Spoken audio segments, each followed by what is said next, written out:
badly tuned. I don't know.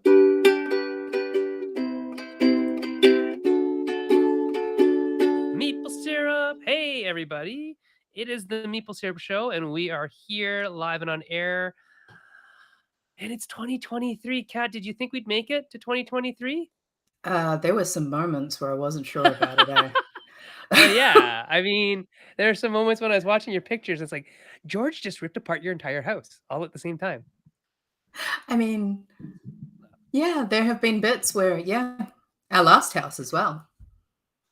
Yeah, I mean, I saw all of the tiles that were being laid. I saw George The taking on hexes, a tile project that no professional tile layer would have touched with a 10-foot pole or apparently. a float.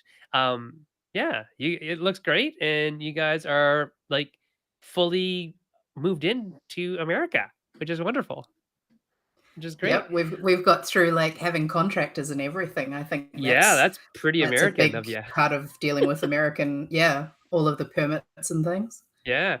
So, hey, I saw something on your Twitter just today when I linked up to your account. Um, it said you're going to Protospiel online soon. When is that? I don't even It's remember. it's this weekend. Is it really? Oh my Yeah. gosh. Oh, sorry, Heather. I totally forgot about Protospiel Online. So, everybody, Protospiel Online is this weekend. Go. You can register like seriously like until the day it Mm, happens. and It's a it's great. really affordable. Yeah, super affordable, great program. Often have like some great speakers, and you get to play your games and other people's games and help people get their ideas from out of their heads and onto the table, which is the whole point of this show, the whole point of ludology, the whole point of like my entire career basically is helping people do that. So get out there and do that. I did not sign up this year, which is maybe one of the only years I haven't gone to a Protospiel. But mostly because I forgot. I think because it's so close to the holidays that my brain just wasn't thinking about it. But anyways, there you go. Welcome to everybody out there in Maple Syrup Land. We see Mr. George Dreyer, who is apparently he could be a professional tile layer. So if he ever loses his job, hire him to lay some tiles. Sarah Ship, who is, by the way, Sarah Ship won an award from Cardboard Edison for like the best new blog, and I will 100% validate and back that. Sarah is one of the most eloquent writers and speakers about our art because she considers it an art. And so she writes about it like it's an art.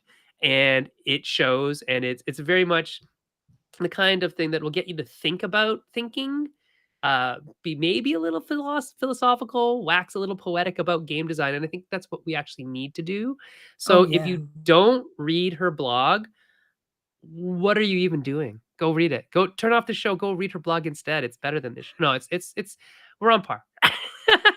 It's because of It's shows like this that blogs like Sarah's exist because we were here before and we'll be here during and we'll all do this together. We're not better. We're just, you know, helping to pave the way, right?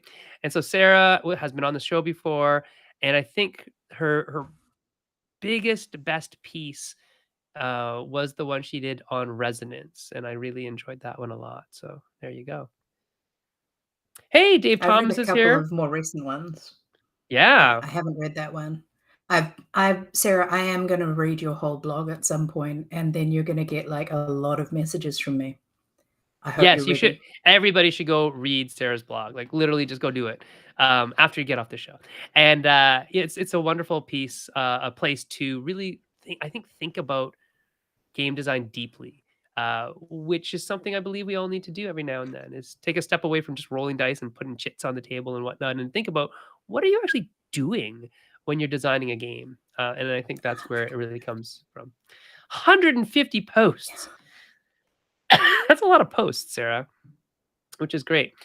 Maybe one day you can collect it into a book, and I would buy that book I gladly would and buy read it. that so hard. Yeah, that'd be really nice to see. So today's show, Kat, what's it all about? Alfie. Um, oh, showing my age with that one. What's it all about, Alfie? Anyway, um, well, what we're looking at is basically what are we gonna do with the year, right? So, Yeah, What are we gonna do with the year, Sen? Well, that's a good question, right? We've got kind of a blank slate. This year is a new year. It's 2023.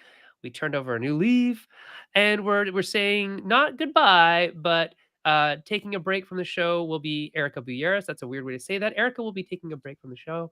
Erica is, going to put family first for a little while, and because her job requires her to travel now when it didn't before, that's why she's stepping away from the mic and the camera. She's still co-hosting Ludology with me.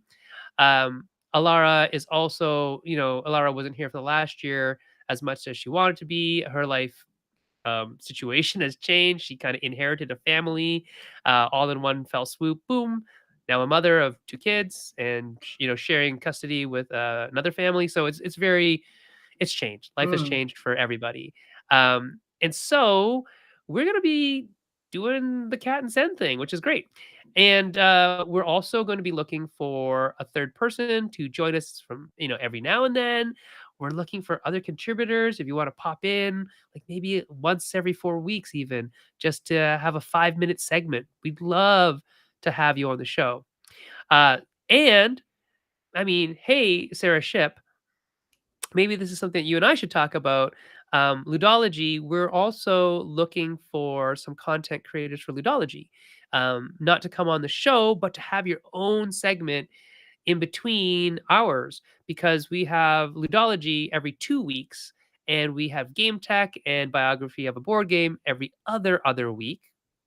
So once a month. But because Scott and Jeff may not want to do that anymore, we're kind of putting it out there that there may be room for other people to create content. So let me know if you want to. Let me know if you want to be on this show or Ludology. We'd love to have people who want to talk about games, people who have something to add to the show, but also people who are just genuinely inquisitive about games and game design. That's all wonderful people. Yeah, so definitely let's talk. Anybody else out there, if I didn't name you personally, you can also talk to us. We love all of you. So, you have done a lot of thinking, Kat. I'm looking at this Google Doc. It's like right over there that Kat put together about potential guests. And in brackets, the first question is, can we find more women? And the answer is yes. That is a very big goal of ours. Longtime viewers will know that it's a strong mandate of the Maple Syrup Show to present people from marginalized groups, lift people's voices. And so, yeah, if there are women or people who are non-binary, anybody who's not mass presenting, we'd love to have you on the show, because we believe that the faces of gamings, looks like me and looks like Kat and looks like other people, looks like everybody, right? And so we need to have those people on here to show that. That's actually the purpose of why Maple Syrup actually was a video show instead of just a podcast. A podcast is real easy to do sometimes, and because we don't have to do it at a very specific time, like a television show or something like that. Podcasts are easier to record. This actually takes like effort to carve like this hour out of every week of every month.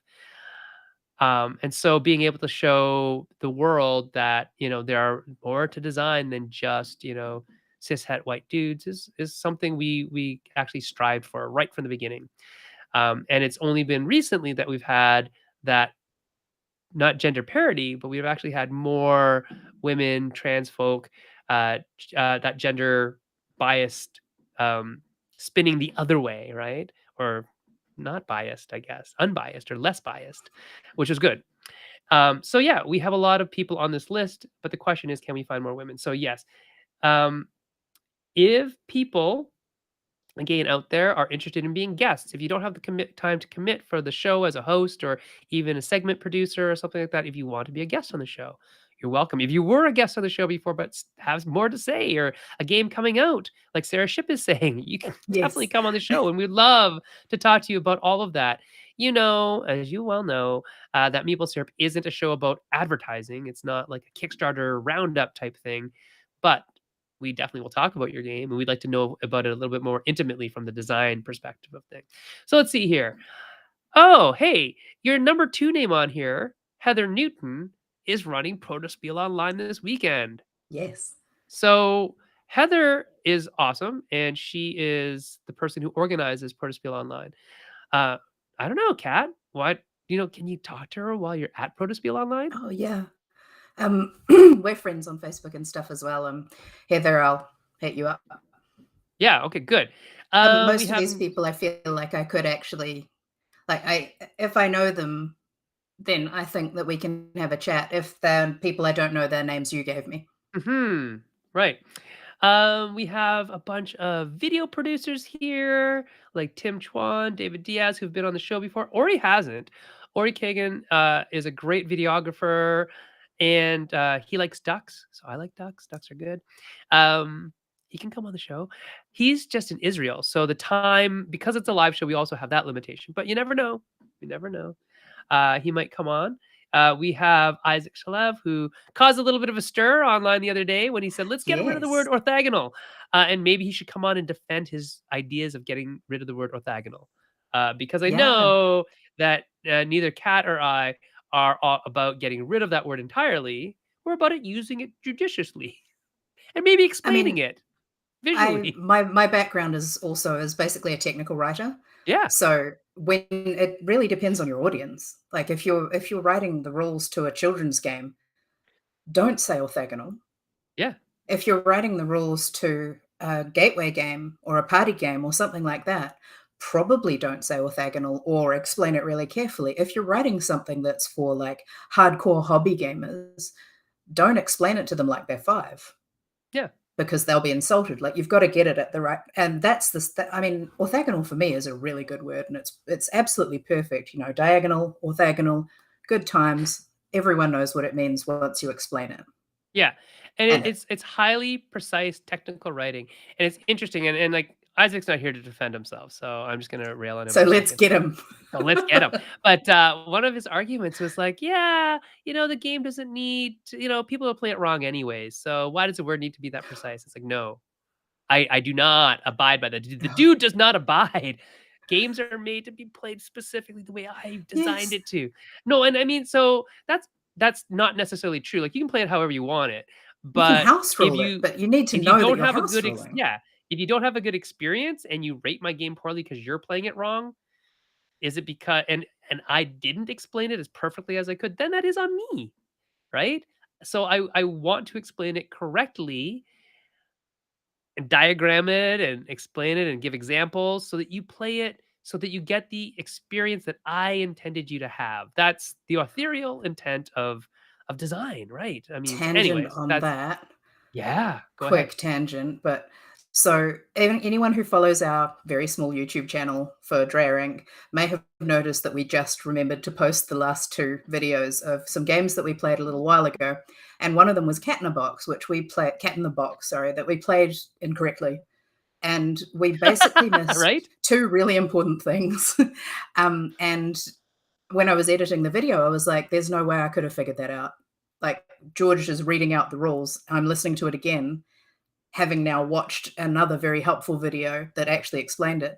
No way I could have got it right from what From the from what was rules? in that rule book. Yeah, no way. Interesting, And interesting. that was like part of it is the way my brain works, but a lot Right? of it is the rule book. Was it And anything to do with, like, New Zealand English versus, like, American English? Because 'Cause we've actually had that before, no, where British no. English and how British people talk about maths is very different than how Americans and Canadians might describe a mathematical process. So it's interesting, I actually. actually learnt maths in Europe anyway, so I've had 3 You're different all ways of messed trying to up. There figure you stuff go. out. Yeah, I'm all Yeah. over the place. Um, no, no, it was just simply that it was written for someone who already knows how to play the game, I think is the Right. best way to explain it. Hmm. Yeah, And not the it's best way also to do been that. translated from Japanese after having been written for someone who already plays the game, potentially by someone who is not a native English speaker. Yeah, so there's definitely translation So errors, and we can talk to lots of people about translation, I've like, done quite a bit myself, so I yeah, have I have a lot of empathy for that, but also, yeah. like, couldn't play the game. Especially translation in technical writing, that's very difficult. So, like, Matt Legault does that, Danny used to do that. You have Danny Lowe's name here to talk about Discord because we actually had that when Danny was on the show, we said we'd bring her back to do like a Discord masterclass, She's and I agreed. think that'd be awesome. Yeah, she She's agreed, agreed. Yes. and we have it on video that Oh, she no, no, agreed. she's I've checked again Oh, good, good, good. just, So like, I think that'd be earlier this wonderful. week. I think that's a great idea, Kat, like a technical masterclass on Yes. something, whether it's, doing affinity so that we can do like Data data merges. merges, I've right? just I've Because just started making a video about it, yeah. so that will be And so if we available did it too. live while people watch and then I have a can video absolutely later, explain it I think live. that'd be wonderful. Yeah. That'd be great. Right, There and are so so Dave many good Thomas tools. Dave Thomas is saying, "Coming from technical writing, bad rule books drive me mad. People need to blind play test, and they need to hire editors. In some cases, they need to hire professional writers." So, Yes. you know, I think that's a good topic of discussion, Dave Thomas, Mhm.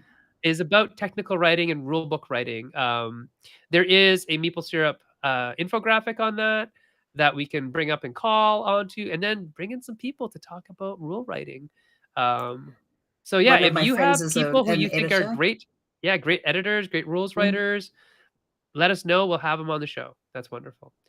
Um, and even people from other industries might be interesting too to hear from Oh, them, yeah, right? no, there's the people I'm thinking of are actually editors. One of them, Teresa, hi, Teresa, is an editor of children's books, Oh, and the lovely. other one, Georgia, hi, Georgia, is an editor who works in last I heard you were doing, like, government stuff, right, Ooh, Georgia? But, she can actually edit redacted. in Everything's British redacted. English and Canadian English because she currently Oh, lives in Canada, so oh, Canada is a lovely country, I hear. mhm. Yeah, it's quite large too. Sarah Ship says all of rules hide in the assumptions of what is unsaid, which makes for shorter rule books but can cause confusion. Yes. That is a very succinct way of saying that, Sarah. That, yeah, we all make these assumptions, and it's all what we call in psychology, we call that background knowledge that people honestly don't have. Like, we just assume they have it, right? And we do all those backhand knowledge or background knowledge words do a lot of heavy lifting. Right? If we had to Like explain what orthogonal. shuffle the cards or like exactly like orthogonal, right? So there you Orthogonal, go. sorry, that was yes. No, I think it's actually orthogonal, but I just say orthogonal. I don't know because it rhymes with diagonal. Diagonal, orthogonal. No, it is Yes, ortho. it is Yeah, Greek ortho. It Greek is is ortho. coming in. Yep. You are correct. Government writing is highly technical, highly exacting, yet somehow still written to confuse. You're right. Yeah, just like Yes. lawyers are, right? Lawyers are like that too. So yeah, there's My lots of stuff that I think we could gain benefit from having a writer, like a yeah, really good rules writing stuff. And Sarah says yes to master classes. And I think master class on rules writing would be great. On yes, Discord would be great. Right now, yes. Discord communities are a big deal, so I think that's They great. put rules writing in there. Let's see here. You also said psychological concepts and how designer can use it to make games that are good for our minds. Interesting. I focus on behavioral psychology, so my things are how to get people to behave the way I want them to by writing rules in certain ways. But we could do this other therapeutic stuff too, which I is mean, also okay. play No, is no, good that's for good. you, right? And Oh a lot yeah, of for us sure. have not played much in the last couple of years with everything being pretty grim, Yeah, and and I even if just we thought it was have, maybe we're not getting out of it what we need. yeah, like valuable play, quality time with your brain. Yeah. That's what I was thinking would be a Yeah, cool it's thing funny. to examine. I actually have a document I was reading the other day on like from the Lego company, like Lego bricks. So Lego's rules of play. What does play mean to a company as big as Lego? It was actually kind of eye opening. It's like, oh, that's really cool that they think that way when they're making their products. And so it's like we use theory. We should use theory to inform how we design, right? So that's really cool. Oh, What that's a good name. Kate Bullock is a great name. I actually just mentioned her for something else, but Kate does a lot of work on safety and sex positive stuff. And so safety and game design would be another good one to talk about. yeah. Cool. I think that also slightly leads into cultural consultancy, which I've mentioned further down as well, but, it one of the reasons that marginalized people don't feel comfortable in white-dominated environments is that they don't feel like they're going to be treated safely in a Mhm. cultural way and all of those sorts of things. So, for example, for me being someone from New Zealand with general sort of Maori background, it's incredibly offensive to me if someone sits on a table that we would eat on, or a kitchen bench, or those sorts of things. And Right. I think the average American would find that really strange, that That you got I'm that you were upset. offended by that, yeah. Yeah, 'cause It was so many people on TV sit on tables all the yeah. time, and I'm like, It's "No." very interesting. Yesterday, I was listening to a podcast. As you know, I listen to lots of podcasts, and the one I was listening to yesterday, I've fallen in love with this podcast called Gastropod, which is about food and the history and science in food. You And sent me that. yesterday's yeah, the one yesterday, I don't think I sent you the one from yesterday, it was about tiki culture.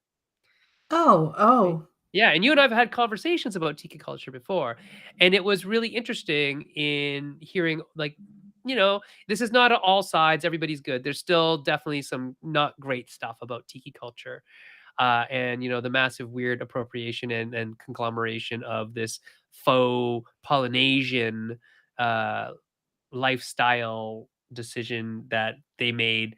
Um, as an escapist thing, and then just rammed all these cultures together in a very not respectful way to just drink and have fun. And then really kind of honestly, a lot of the bad stuff is more about the sexualization of, or the hypersexualization of indigenous peoples. But that all aside, and because that was all talked about in the show.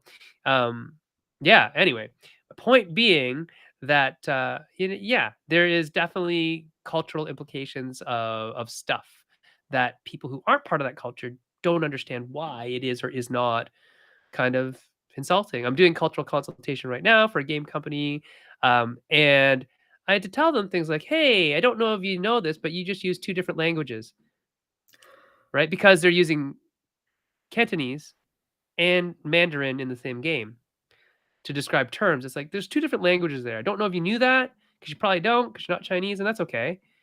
But do you want to use two, or do you want to use one? And what does it mean to use two, or what does it mean to use Mm, one, or where is this game actually taking place? Because if it's not in a place where it's Cantonese speaking, we don't speak that language. We speak Mandarin, right?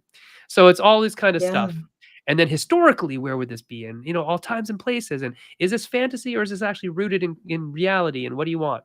So I think people are much more up to hearing that and really taking that into account, especially when it comes from a place of we just want this game to be accepted and made better by adding all these things together. So yes, cultural consultation can be a big piece.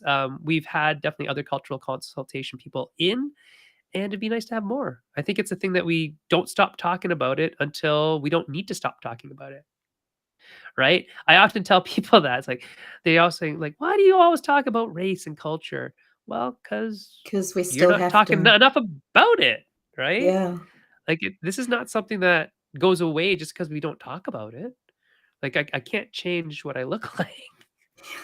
Just because it doesn't happen to you doesn't mean it doesn't happen, and just Right, because it right, doesn't right. offend you doesn't mean that it doesn't offend people, and Yeah, sometimes being offended by something isn't something that, it's like, "Oh my god, I can't believe it." No, it's like a deep pain, yeah, and you've gotta kind of manage not causing harm if you can with your game right. design, I Yeah, think.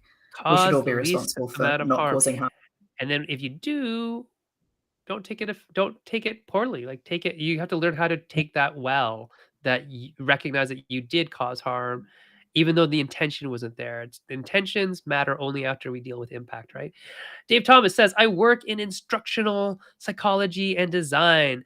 And the first step in any new project is researching expected prior knowledge. Yes, exactly. I try to keep that in mind when writing my games rules. So maybe, Dave, you'd like to come on the show and talk about all of that because that is a wonderful perspective. Mm, How to take because what you're talking about is like learning design, right? So designing for learning, which is what rules are actually for, right?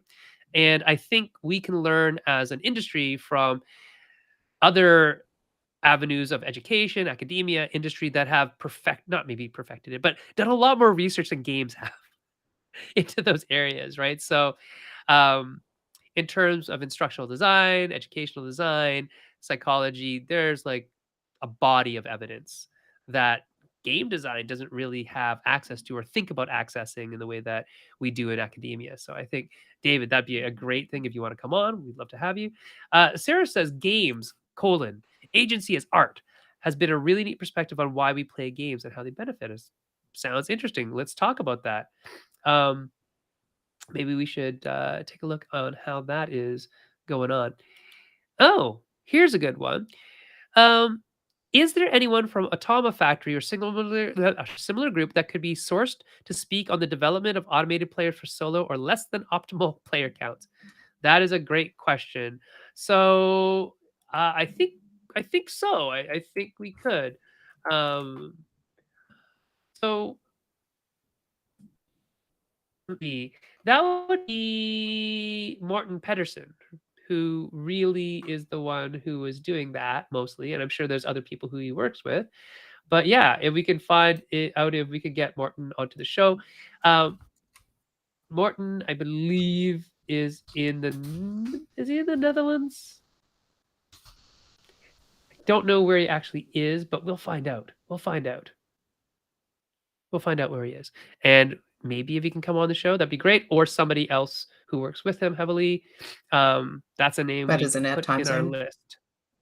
Yeah, but the nice thing about this time zone is the only people who it's not good for is really like the Europeans, but the Asians love it, and the people over in New Zealand. I don't know if you've ever heard of that place, Cat, but they like it. They because it's like noon or whatever for them, right? So there you go. It's good Uh, for Aussies as well. yeah. So yeah, we can hopefully get somebody from there, which would be wonderful. Let's see some content creators who are also game designers. We've already talked about Sarah. Pam has been on the show before. She's Canadian. She'd love it. She just Pa- won a Cardboard yeah, Edison award as well. yeah. Cardboard Edison Award. Gabe won another Cardboard Edison Award. And Dr. Tony, he's a dentist. That's why I call him Dr. Tony. Oh, He could come on and we just talk about Vietnamese food all the time. We could do that. that sounds great. Yeah. And then Lamarcus, Folio Games. So some other content creators who also design games. That might be nice because a lot of times when we bring on content creators, it's just that they create content, and that's Yeah. great. But what about content creators who are also designers? That might be neat too. Um, so Oh, yeah, we can chat about that.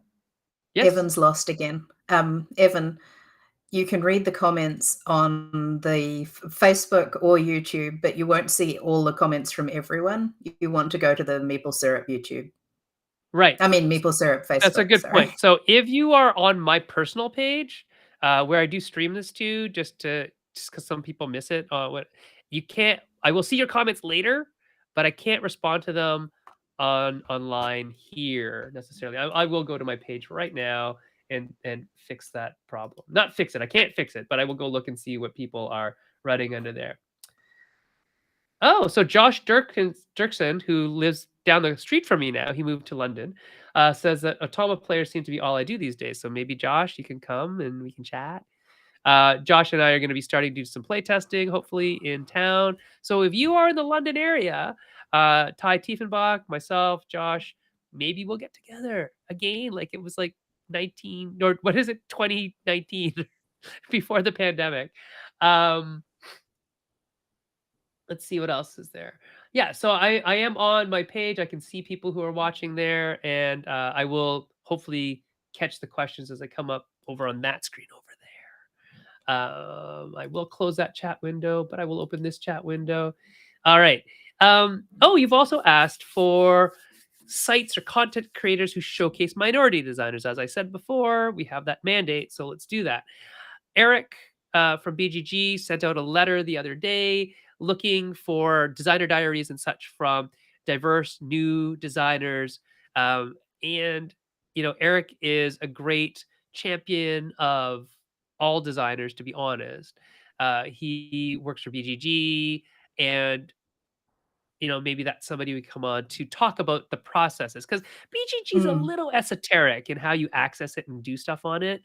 It's changed a little bit over the last couple of years when Aldi did the revamp, but still, it seems kind of like this inscrutable thing to try to get your information up there. So maybe having somebody like Eric come on and really lend a hand or reach out, or maybe a masterclass masterclass. even. I Yeah, a wonder, I BGG wonder. masterclass is probably a good one. That'd be really That would cool be if you handy. could. Yeah, let's put that down there. Just keying that Um, in. yeah. A segment idea that Kat had would be things we want to change in the board game industry or the board game culture. Sorry. Yeah, I mean, those are the tough topics, right? Yeah. And maybe we don't do a whole show on them, but we plant a seed. You know, a lot of what I do therapeutically is just planting seeds, right? Just plant a seed and we might talk about it again in a couple of months when the person's ready, right? I think there's a Mhm. lot of value to the idea of taking down, not taking down, but planting the seeds so that we could talk about it later, so that you Mhm. can think about it, and that when it comes up, we will then be able to talk about it. So a prime example of this is like in my job as a therapist. When I was a therapist, I'm no longer doing private therapy or personal therapy, but a lot of my families, because I worked with little kids who were disabled.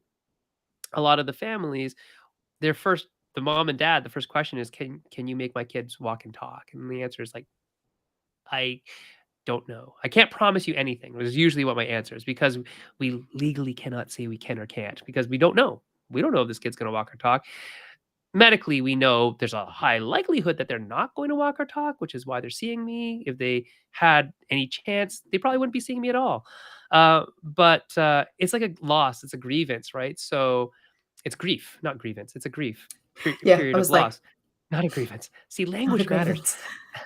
And anyway, so I would often seed the conversation with things like, "Can I talk about mobility and communication instead of walking and talking?"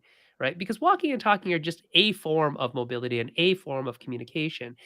And I just talked to them at the first meeting. When they asked me that question, I would talk to them about that for like 2 minutes. That's it.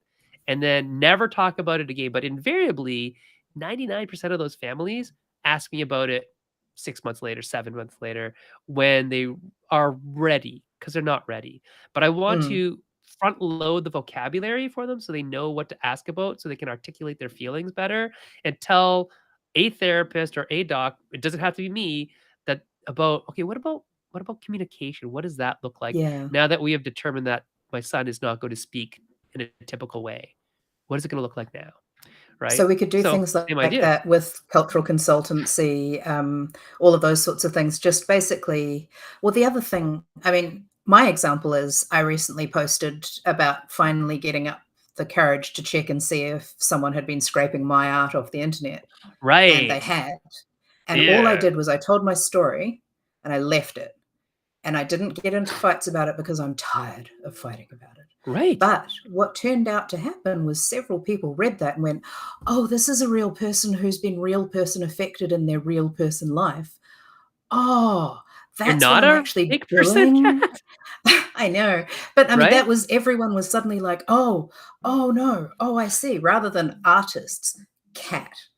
And Yeah. it actually changed. I saw 3 people say that they were no longer going to use Yeah. these things until that was sorted, and hopefully more people read it and just sort of went, "Hmm, oh, okay." So sometimes yelling at people doesn't work very well. Sometimes it's what they need, Yeah. but, generally just telling your story.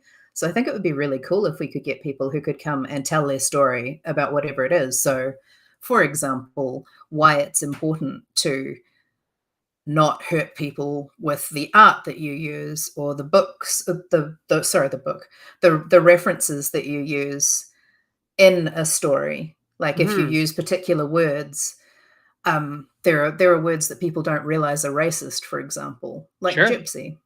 Yeah. Or kaffir lime. Mm. Or pickaninny. Mhm. I saw someone the other day who was like, "That's not racist," and I was like, Go look it "Yes it up. is," and then they're like, "That's like saying porch monkey is racist," and I'm like, "Are Whoa, you whoa, trolling? wait. What's going on?" You trying to say that's It was not? horrific. I That was is like, horrific. "What? Do you know what any of these words mean?" So, yeah, we Mhm. can help people with that stuff. Because sometimes we forget, like, I forgot, because I don't use those racist terms. So, I forgot that kaffir lime was, or kaffir was used in a racist, derogatory manner at some point. Um, anyway.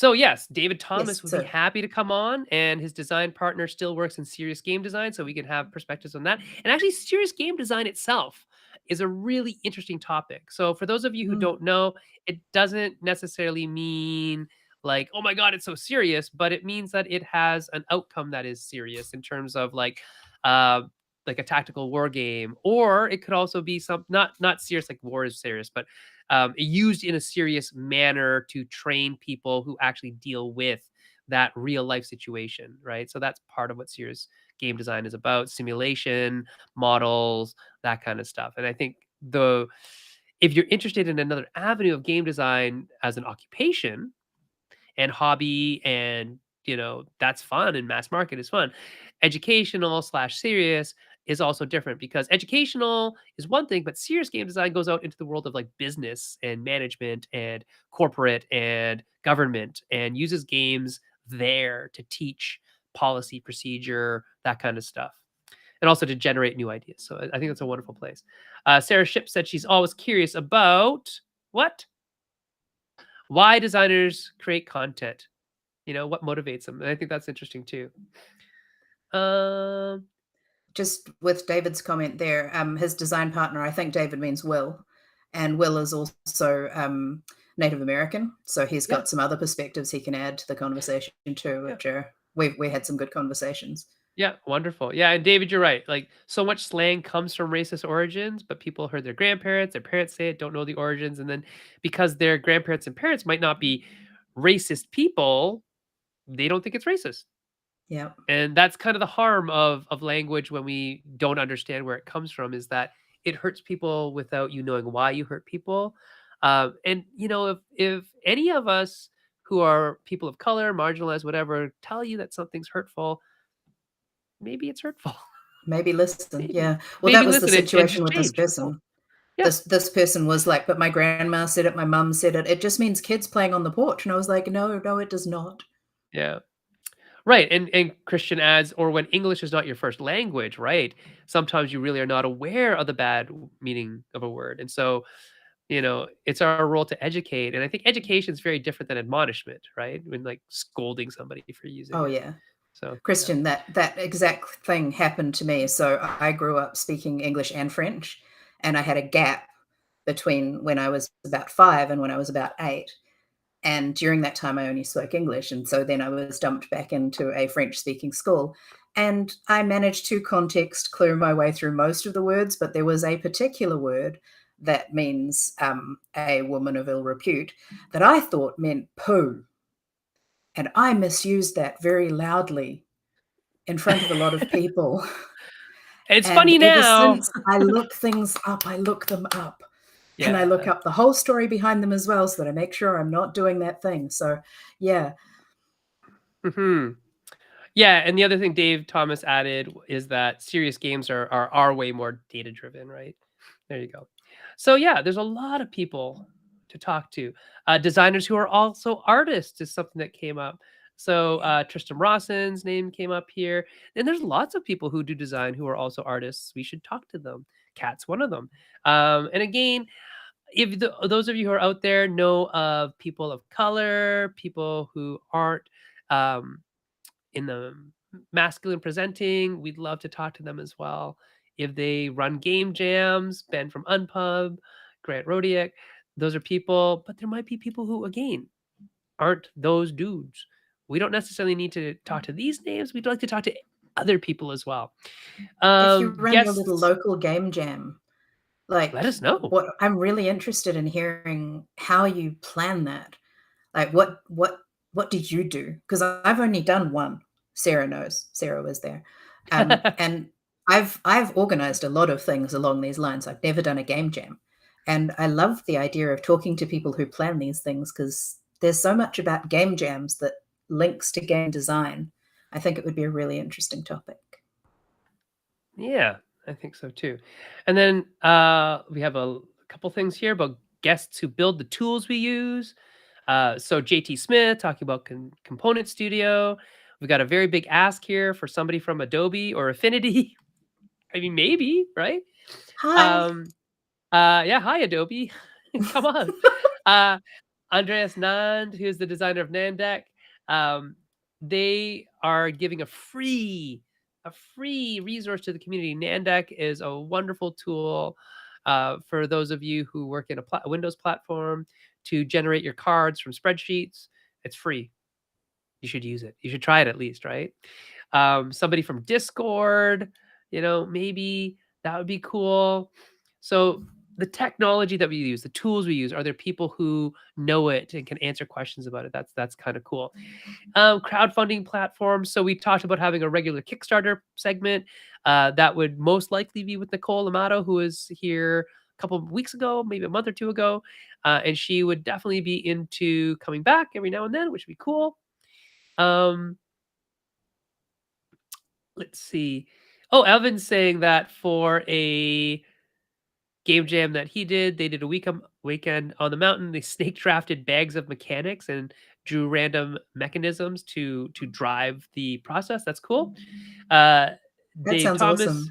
said he co-runs local game design community, plans playtest days, started designer roundtables, work with the local cons to get our local designers tables for playtesting. That's really cool too, that there's like a Yeah. central hub that does that work for the greater body. So each individual doesn't have to do it.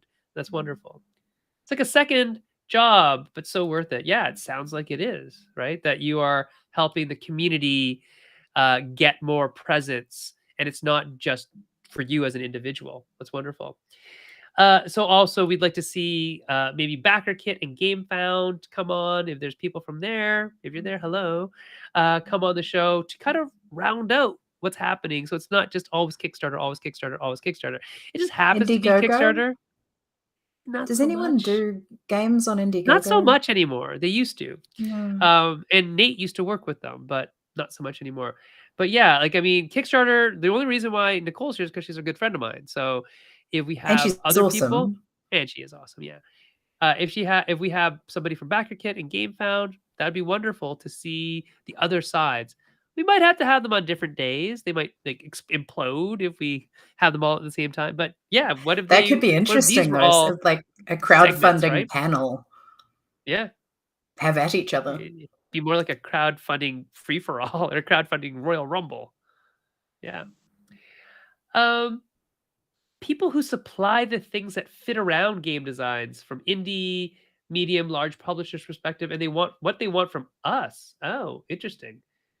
Okay, so how to brief an artist. So we'd have to get an artist coming in to tell us what they expect in a brief, or an art director or something like that. What Yeah. must be in a sell sheet? Yeah, how to pitch, how to cold call publishers, retailers, etc. The retail side would be interesting. I think a lot of us Mm. have that information on, from designer to publisher. But what if you're a publisher or somebody who's self-publishing? How do you get into distribution? How do you cold So call a retailer and tell them that you're selling stuff? I don't know.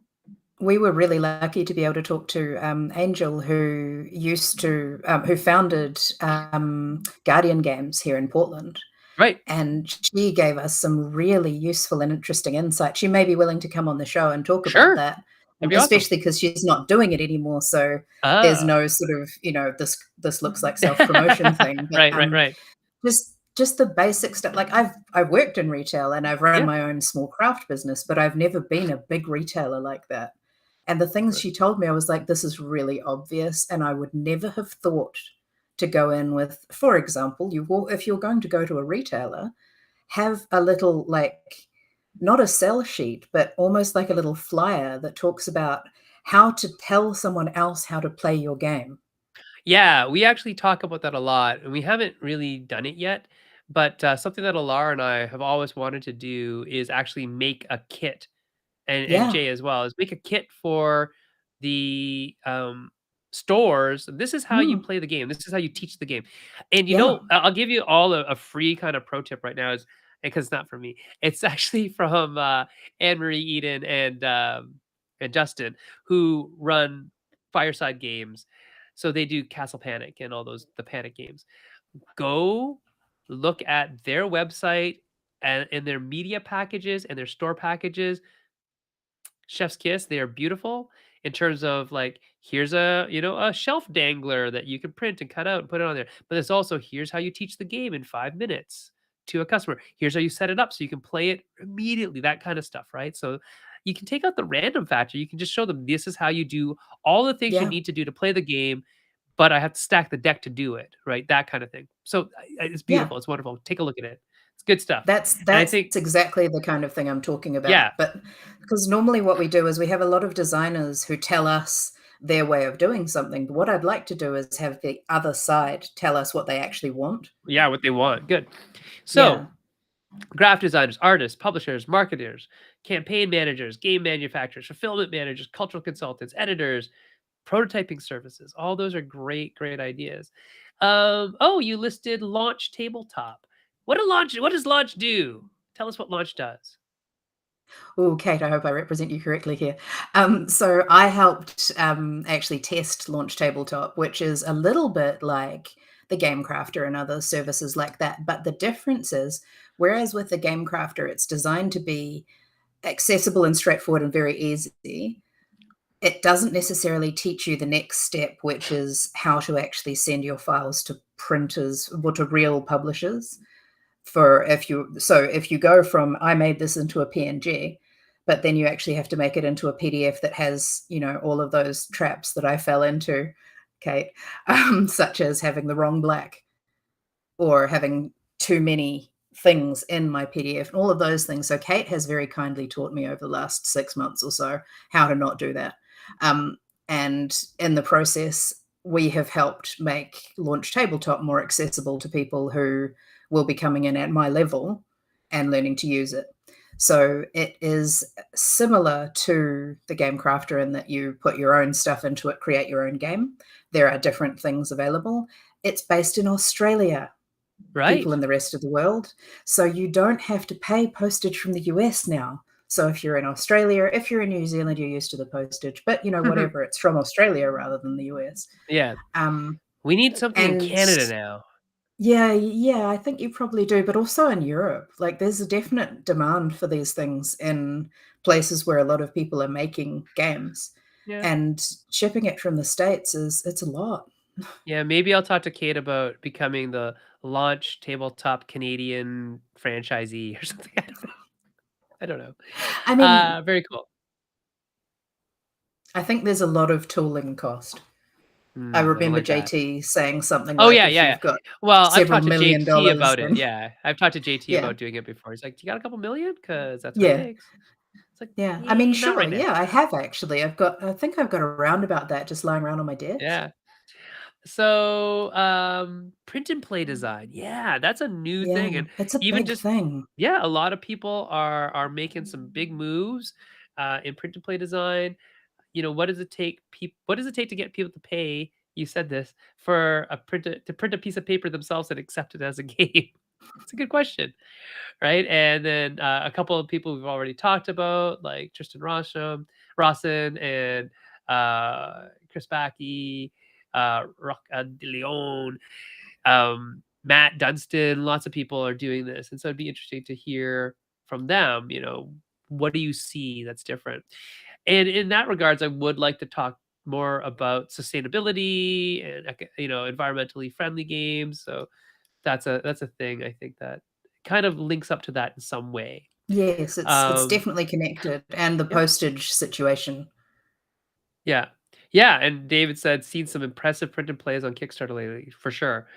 That's odd, David. You are the next name on this list, along with Will, to talk about Winter Rabbit sometime. That'd be cool. Eric Roos, for Spirit Island. That'd be great. Royce. Just Royce. Okay, have Yeah. them come on to talk about just Spirit Island in general because it's kind of a thing. Um, Excellent. Hey, a very outspoken and vocal Maori game designer, Morgana Watson. That'd be awesome. She's incredible, honestly. She doesn't pull her punches, and she has the mana to talk about a lot of the things that I don't. Right. So there are things that it's appropriate to talk about when you come from a particular culture, depending on how much experience and knowledge and money you have. And I don't have that because I wasn't raised in the culture. Right. Morgana has so much, and Right. she's a big voice, and I would love to hear from her If I think that'd I be think she wonderful. would be interested, and Okay, she works in board game and video, I believe. awesome. Well, let's link that up. That sounds like it's fascinating. David is saying that Winter Rabbit is Will's game based on Cherokee animal stories. It's a competitive co-op. Sounds lovely and wonderful. I've played it So yeah, twice, yeah. and the second Let's time I actually played, I think, the right roles. The first time I was so tired I completely misplayed it. right. It's about Uh, sharing, and I didn't share. oh, he's tried to incorporate a lot of his culture into the game. Tried to flip the script on traditional 4X games. So kind of 4X, but in a different spirit of gaming, like cooperative instead of competitive, which is very cool, right? Awesome. Yeah, so let's have them on. We talked about Amy, um, and Amy who is making like conversational games. That's what she kind of calls them, where they generate conversations, right? Camellia Weathers Smith, another new designer, Emily Willix, about her passion, small box, small batch publishing, and living on a boat. Yes. And Emily is a ukulele player, because living on a boat, you don't have a lot of room for instruments, so she She's likes that. also a rules editor, so I knew she Yeah. was further down on the list, but she would be someone who would be interesting to bring on for this too. Yeah, yeah, and, Emily and I have very similar thoughts on rules editing, so it'd be good to have her on, not to confirm my bias, but just 'cause. LaMarcus about the hustle is, making it as a Black content creator. That would be great too. Yeah, we don't Mm, have a lot of Black content creators out there in board games. There are no. definitely some. There's not as many who are doing both design and content creation, so it'd be nice to see a lot more, to be honest, right? Mm, And then we're talking about oh, good, we're almost done and we're almost out of time. But yeah. hello, Helena Capel. I don't know Helena Capel, but if you knew that you were somehow involved in about 2 or 3 of the top 5 games that Jay and I have ever designed, that's how important you are to us. So there you go. You and Josh are super important to us. So thank you for what you did. Anyway, thanks. Uh, Helena could come on and talk about stuff. She's smart. She knows things. Kids Table Stuff. board game. Everyone loves stuff. By the way, I just randomly, Helena, got a box today and I opened it and there's power plant inside it. I don't even remember backing it. I just know that, oh yeah, Kids Table board game. I should support it because it's gonna be awesome. And I hope to get to play it. But as you know, I have started a new tradition, which is actually based on Cat's tradition, which is not a tradition because she just started it this year. But it's a tradition now. It's definitely a maple syrup tradition of not opening your games when you get them and wrapping them and putting them under your Christmas tree and then opening them for your Christmas presents. So I may have to wait until Ethan comes home from school, but he is coming home on the 20th because it's Chinese New Year on the 22nd, I think, this year. That's a celebration date. That's a date Yeah, when you can so open we can things. open something. I'll have to put it in a red envelope and then we can play it. But yeah, so um, it was shipped by Canpar Christian, who is also Canadian. Gilbert. It Oh, so was. So yes. that is a French name. I thought it might be. So it's Christian Gilbert. Yeah, I Okay. Christian, do you pronounce your name like that? Or maybe I mean, you can, you don't have to. But yeah, he is French speaking. So So yes, then he may even know which word it is that I got wrong. I'm not saying it. probablement. It's a rude word. Yeah, so it does mean that yours is on the way. There you go. Cool. Um intro segment. So yes, Helena, do come back on the show. Um let's talk about I don't know, whatever you want to talk about. I don't know, family game design because it's different. Designing for a family is hard because you have to account for a very wide age range and interest level and attention span and all that kind of stuff. Do you really, Christian?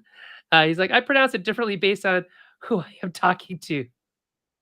I guess so, right? Like Oh, so do I. I was talking to my students today that I pronounce my name differently depending on who I'm talking to because most times when people try to say my name, if I say it correctly, they just butcher it. So it's just sad. That's all it's going to be for most people. Yes, and Helena, definitely come on. Oh, last thing we want to talk about is intro segments or just segments in general. Like we want to start kind of structuring the show a little bit so that you have as the viewer some idea of what's happening at different times in the show. So one thing that Kat had suggested is this month in accessibility design.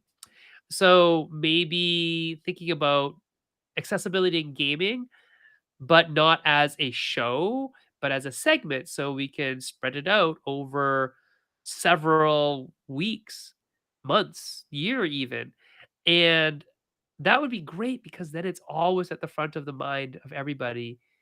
Maybe not that specific thing, but accessibility in general. And just a little thought, like Yeah. I found out about a font that makes large amounts of text much more accessible to people with ADHD, and I was like, psh, whatever. And then I turned a large piece of text into, like, I put it through that font, and I was like, I can read. Like, there's something for my eyes to hook onto. I can read it better, and Is I it the don't have one with trouble the reading. is it the one with the heavy weighted bottoms? Yeah. Yeah. No, it's got two bold letters at the start of each word. Oh, that kind of way. Yeah. It's so good. Yeah. All of a That's sudden, interesting I too. can just hook onto everything. Now, that's the kind of thing that you don't realize if you're a game designer who doesn't have that kind of issue. Right. Then that's why wall of text happens so much. Empathy in game design.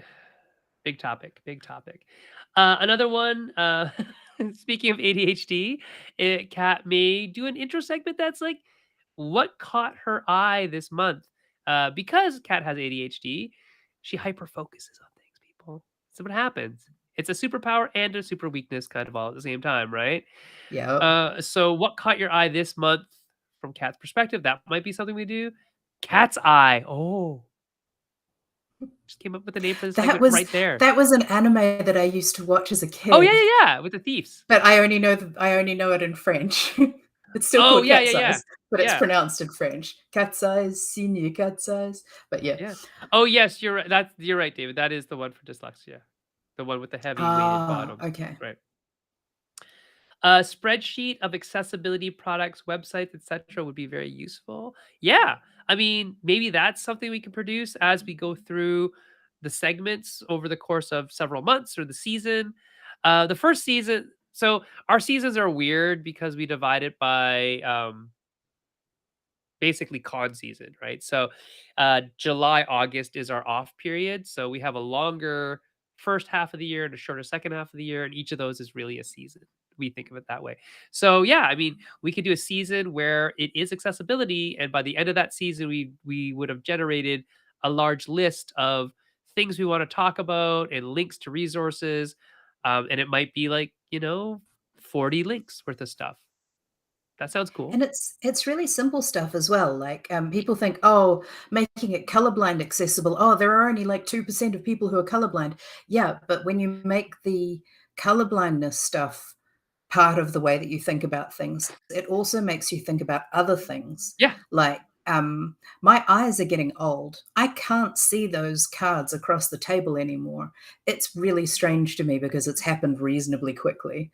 All of a Well, how old are sudden, you? smaller fonts. Well, look, I'm 40 something and I can't remember. I'll have to check with George. He counts it for me. He's a year older than me, which means that, Right. he's always old man and I'm Yes. still quite young. Nice. But But no, that's just a in the natural last 5 process. years or so, I Yep, yep. know, it's become harder and harder for me to Totally see things normal, on the totally other side of the normal. board, and so when Yes. we played, You might need what was it? bifocals. Genotype. Yeah, Genotype. They were, yeah. and the mini cards, I was like, "Oh, damn, I have to actually not use the way that they want me to lay out the board." So, oh, honey, so that I could see what is actually on the cards. Because if I put them where they're supposed to be and I'm on the other side, I can't read it. So No. that's accessibility that happens Yeah. to literally everyone. Yeah, Dave's saying that, he's looked at lots of different fonts trying to find the ones that work well for him.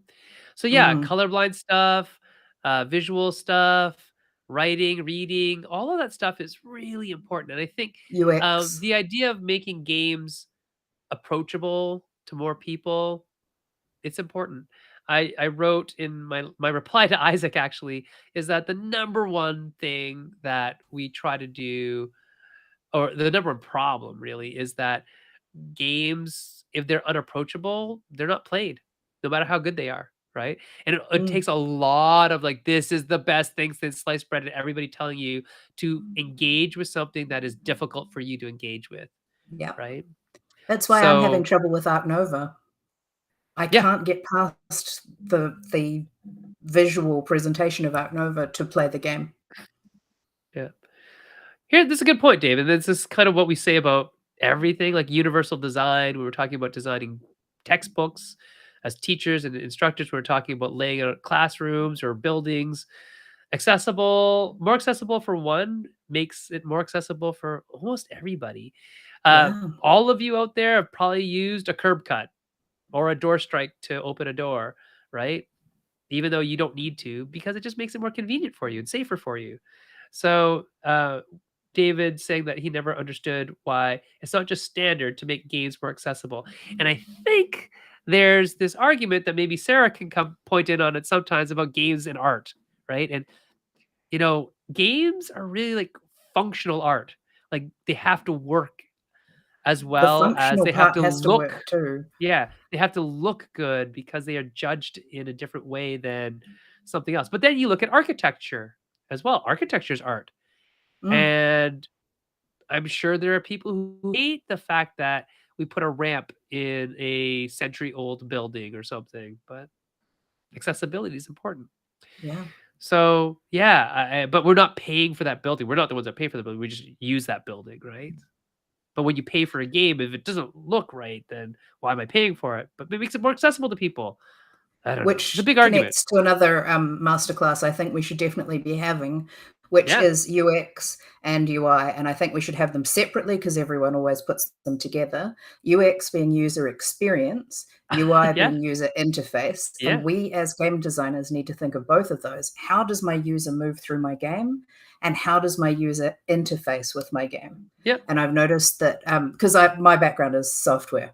I'm a business analyst, so that's why I write my rules with the glossary first and then technical. Anyway, but Matt Paquette has recently been putting out quite a bit about UX and UI, well, UX specifically.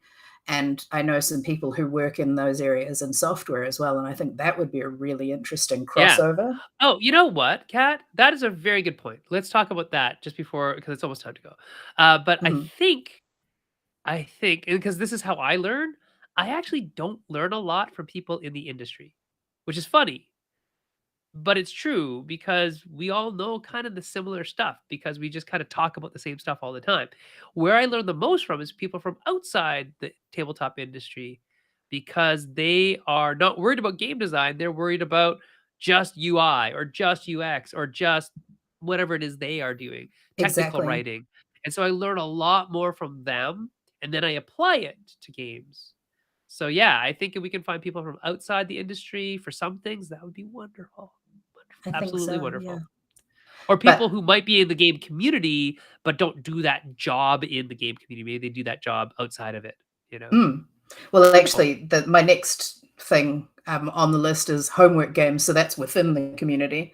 Um, I call them Oh, homework that's a good games one. I like that. I because like that word. Yeah. yeah, I mean, I've bought a lot of games that were under our tree, um, and I bought them as homework games. They're not games that I would naturally have gravitated towards. They're not games that I would have wanted to play per se. Like if I had a bunch of games in front of me, I probably would never pick that one up. But I bought them as homework. And Yeah. actually, some of the ones that we've played as homework, I've gone, oh wow, I actually really enjoy this, and I Yeah. didn't think I would. Yeah. Or you learn something from it that you take and you apply, or you learn something not to Yes, do, and that's also valuable. yes, Yeah, so homework games, that's a great point. George says cross discipline for the win. That's great. It's just like you have to train gi to get good at no gi, George. Sorry to tell you. And vice versa. If you want to be a good grappler, you should train gi and no gi. And even if you don't like the other style, then you should train your stand up too. Get good at your throws. I have so many students like, I don't like throwing people. It's because they don't like getting thrown. Oh, no, it is not lies. It is totally true. Anyway, so yeah, I think we've got a lot of stuff on our plate because Sarah Ship is correct. Not every game can be universally accessible, but they can usually be more accessible. mm-hmm. And I think that's a good point, right? I am the person who made Junk Art, which is a stacking game that if you don't have good eye dexterity, you're never going to be good at it. But can we make it a little bit more accessible to more people by maybe changing the rules or the fonts or the color? Yes, we can always do that. Not every game is for everybody, but they can definitely be made for more people. It's I a very good also point. have learnt some COBOL, Christian. I Really? don't think that there's really any use for COBOL anywhere in the world, realistically, but, Wow. Okay. if you're dealing So, with an old school mainframe, that's what you've gotta do. yeah, if you can change everything to accept the hyphen in the middle of my name, that's COBOL. Most name entry systems still used by the government are still COBOL. So yeah, do that. Whatever happened to that large copy of Junk Art? That is a very good question. I think Mike Young might have it still. I don't know. Good question. I will ask. But yes, I mean, if you're out there, publishers, and you're wondering, Junk Art is available. It is the number 478th ranked game of all time on BGG, but it's available because the other publisher doesn't want to publish it anymore. So if you are a publisher who wants a highly, highly, highly rated stacking game, give us a shout. There you go. Well, maybe I should just brush up on my COBOL, guys, sounds Yeah. like. Right. That's exactly it. It is legacy IT. You're right, Christian. Yeah, and the government does actually pay very well for COBOL programmers because they are a dying breed. It's That's not like very hard, I don't understand why. because people moved on from it, right? And they don't want Mhm. to, who wants to learn a new thing? They don't want to learn a new thing. And it's so An stodgy and old and old like new thing. yeah, like it's literally the language of my father. My father programs in COBOL, right? He's 80 years old. Like This most of is those guys are wild. retired. They're Yeah. done. Oh, well, yeah. See, these are funny topics. They're very off topic, but IRS last year was really looking for COBOL and other types of legacy programmers because their systems are so and they need to catch up and they need to transfer everything over because they will eventually die. Those those those systems, and it's actually from my perspective and from the perspective of everybody in this room who has a weird name, which is kind of some of us. You should be happy that Cobalt's dying. Cobalt's dying because it's the reason why some names aren't pronounced the way they're supposed to because the accents are no longer there, and those accents no longer being there means that their families don't use them either, and so eventually they get spoken out of the culture, which is really sad. Oh, it's also the Anyway, reason that a lot of names are truncated and all of those sorts of oh things. yeah, Because oh yeah, 100%. Like my yeah. parents, they're like, we'll just call you Frank. That's what the immigration officer said when my parents came to Canada to my dad. We'll just call you Frank. Why? Well, because your name begins with an F, but we can't fit it in here because of hyphens and things. And no English name is longer than my dad's name is like 12 characters long if you anglicized it, right? So it's like we don't have names that long in English. I'm sure you do, but you just don't have a lot of them, or you Yeah, just but they truncate don't them all. plan for it. Right. Yeah. So yeah. That's Anyway, exactly those are things, those are lessons, even though they sound like we're talking about old IT and crap like that. But what we're actually talking about is basically thinking about how can we be inclusive and how do we not get stuck. yes, yes, yes. Diacritics. You are correct. That is technically what we call them. Yes. But yes. Anyway, everybody out there, Meeple Syrup Land, it is 10:10, so I need to go to bed because I teach tomorrow. But it was lovely having you. Lovely talking to everybody here. If you have ideas, yell at me, yell at Cat. We'd love to have your ideas. We're here to serve the community, right? A lot of this stuff is stuff that Cat and I want to know, but we'd really like to know what you want to know. So if you have other ideas, do come by the show. Do talk to Cat, myself, online, in person, wherever you see us, wherever you can get at us. Let us know, oh, I've heard about this person. I'd really like to learn more about their game or more about their style or more about what they do. We Or would this love to hear tool or that. this technique or Yeah. this game mechanic or whatever. Yeah. There's a fascinating discussion to be had here around how the medium of recording and expression affects the content itself. Oh, wow. Wouldn't you like Mhm. to be Canadian and know about our very famous saying that the medium is the message? It's not, well, because the guy who said it was Canadian. I'm sure lots of Canadians say it too, though. Anyway, great to see you all here. Right? And that's actually interesting because our medium here is games. And what does it say when the message comes through a game? And I'm sure Dave Thomas, who does some serious game stuff, might have something to say about that. It definitely does change the meaning of it, right? Oh, Jim, Hi, you're Jim. kind of late. Ah, it's okay, Jim. It's okay. We'll be back here next week an hour earlier, just an hour earlier. But it's great to have you here live and see you here. Hopefully, if you have any ideas, Jim, about people you want to see on the show, topics, let us know. Reach out to myself or Kat. Like I said earlier, we will be looking for other people to join us in hosting from time to time. So if you feel like doing that as well, let us know. Okay, cool. Anything else, Kat? No, apart from where you can find us, I think, if you Oh, do right, want to all reach out that to us. stuff. Oh, yeah. I mean, I didn't really set all that up, but here we go. Yes, if you'd like to reach us on Twitter, which we still are. I don't know. It hasn't really imploded like people thought it would, so I'm still there. You can reach me at Senfeng Lim. Kat, where can people find you? At Draring. We are still on Twitter as well, but you're more likely to get us on Facebook. Yeah, That's me and George. So if you want to talk more about software development stuff, he can probably have longer conversations with you than I can there on you that. go. Yeah. And if you want to reach us as Maple Syrup, it's at Maple Syrup on Twitter. If you want to follow us, Patreon is a great way to support the show. We use it to keep the lights on, pay for the software that we use to do this and other things. I was talking to Erica today about maybe getting a podcast, like a live recording system, because the world is opening up. I hope, fingers crossed.